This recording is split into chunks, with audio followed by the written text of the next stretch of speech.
Well, good morning and welcome back to CityLine. With me, as you can tell, I'm chatting away with the beautiful Erin Guinup. She is the executive and artistic director of the Refugee Choir here in Tacoma. Welcome, my dear. It's good to have you back. I'm so glad to be here. Yeah, we were talking about, what do you do when you're on the couch by yourself? On the floor, you could lay down, you could relax. It is a big comfy couch, that's what we call it that. So, my gosh, a lot has happened since we talked.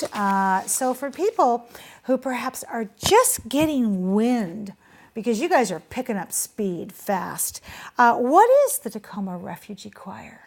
The Tacoma Refugee Choir brings together refugees, immigrants, and community members to sing together and create a more welcoming community. Yes, well said. So how long have they been calling Tacoma their home? Well, we have a mix of people from all over the world. We've had 350 people from 42 countries come to a rehearsal now, and we will have sometimes people who will come every week and some who stop in just for one or two times. And the impact can be these really strong relationships, and sometimes it's someone having the time of their life and saying that this was my best day in America, a rehearsal. Best day in America. This is my best day so far. Yeah. Okay, so take me back to that moment when that Genesis moment, I call it, of, I'm going to start this. Yeah. What was it?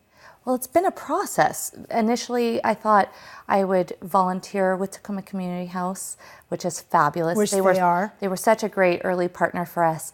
And we started this, 1 or 2 hours a week. But at the end of that first 6-week pilot project, it was abundantly clear that we needed this. And the people that we were talking to said we were a family in 6 weeks. Wow. So, when are you going to keep doing this? So we, of course, had to keep doing it. And it's just taken off like a rocket ship. That is incredible. So who has been a part of that choir over the past 2.5 years? I would imagine families have core members and they have people that go away and come back. So what's your core like? Yeah, so we have a mix of refugees, immigrants, and community members. A lot of our refugees currently come from African countries, the Democratic Republic of Congo, Chad, Sierra Leone. We've had a number of in Somalia, but we also have had people from all corners of the world, and it's been beautiful to have those experiences and to see, we have young people, we have students, we have parents who will bring their children. Children are welcome if they bring, if their guardian is there. And we've also have a 91-year-old woman who sings with the choir. Will you bring her next time? Oh, I need to bring her. You too, huh? You too. Yes. She loves it. I want to adopt her. She is the most energetic 91-year-old, and she's dancing up there with us. See, okay, yeah, I want to adopt her. I got to, sit next to her and get some of that, that Maven Crone love going. Absolutely. Yeah. So, Erin, when you look at this choir through the lens of why is it important to the community, what do you see? When we started this choir, at least I was ignorant of the depth of xenophobia and fear in this community.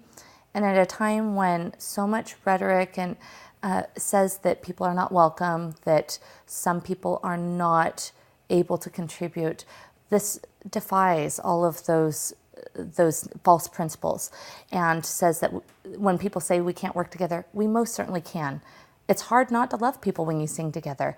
And there's truly love in the room when we gather. Oh, okay, now you're making me cry. First it was Chris, now it's you.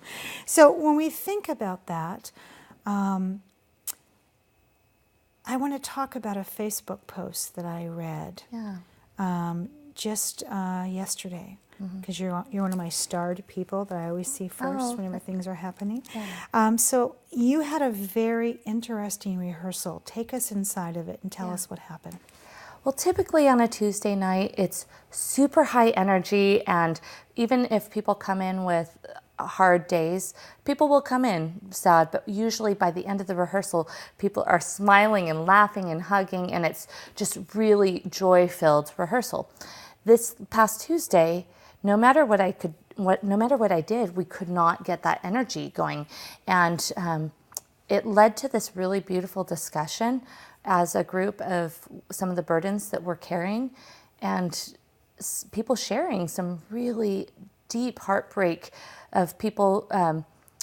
They're not my stories to tell, but there are people whose families are separated and cannot be united, or someone who's been in the detention center and the challenges that have come, and yet he remains hopeful. Oh. And it was this beautiful connecting of people. And at first I struggled with it because I'm so used to the joy that we've been experiencing together. But it was such a deeply human moment to share in that common sorrow together. Yeah, and talk about authenticity.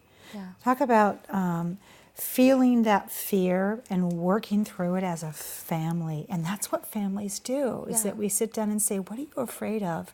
Or how was your day? And then tell me what was good and what wasn't good, so we can put it to bed, love each other, and then start the next day new. Because for many of these people, you've told me, this is the only family they have. Exactly. And one of the strongest indicators of someone's success or failure is the strength of their social network. Yes. And so if we can help people who are on that knife's edge not fall into desperation, but actually be great success stories, I feel like everyone in our choir is a success story waiting to happen. Yeah. And if we just offer that support, amazing things can happen.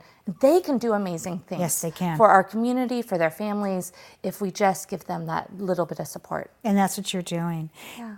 What kind of songs do you sing? Well, we sing a lot of hopeful songs and some really beautiful songs about refugees. There's a song we sang this last week, Don't Call Me Refugee, which is one of our favorites. But we've recently started writing a lot of our own music. Wow. And it's been really powerful to see the response both from refugee members and community members who feel like their voice is now being heard and amplified by this group of people all sharing in that message. Speaking of voices being heard, you most recently premiered a song at the Mayor's State of the City address. Yeah. What was the message, Erin? The message of that was that when we sing together, sing aloud for those who are afraid, and that as we sing together, that we can be united. You can see the drums on the screen. It's raise hope with our united drum beat. Join those already doing something and sing loud for those who are afraid. And I think that really summarizes this idea that when we sing together, the fear and anxiety that a lot of people are feeling in our community, it goes away because it's filled with so much joy in its place. Oh, and look at their faces. I mean, this is a family up there. Yeah.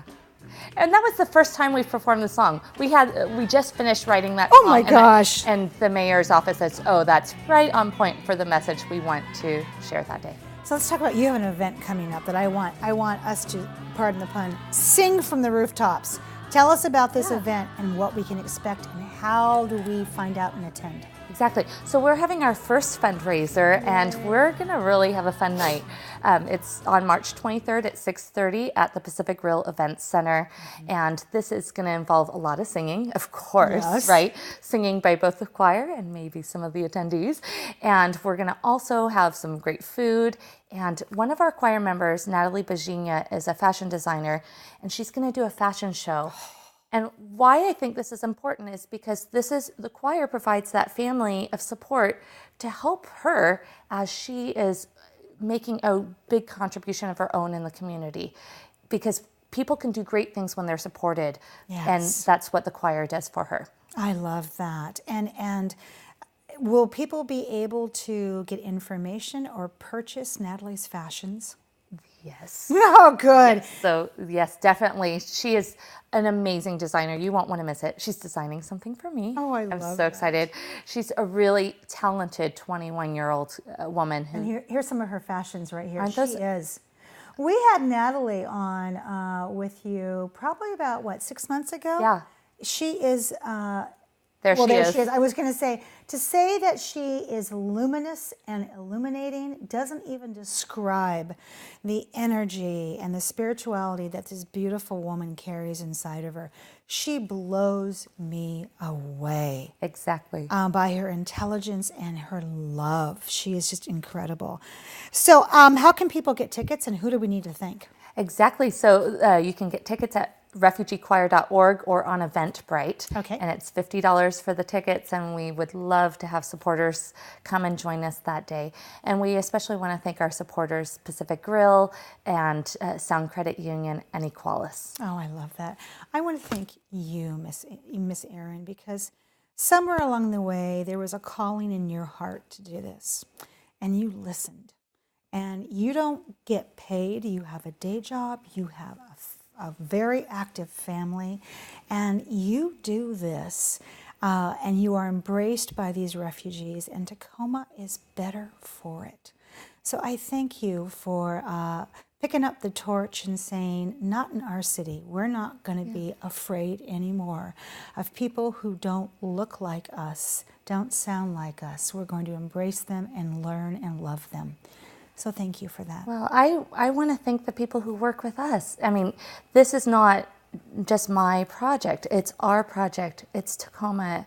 This is what we all want. We want a city where everyone can live and feel safe, accepted, and loved. That's right. And you are paving. And I've been changed by everyone as much as anyone's been changed by it. Well, thank you to you and your team, my dear. Thank you. All right, you're welcome. When we come back, we will have Tacoma Symphony here, and they are here to talk about, actually Symphony Tacoma, excuse me, talk about an upcoming concert, and you'll get to hear some beautiful music. You don't want to miss that. We'll be right back.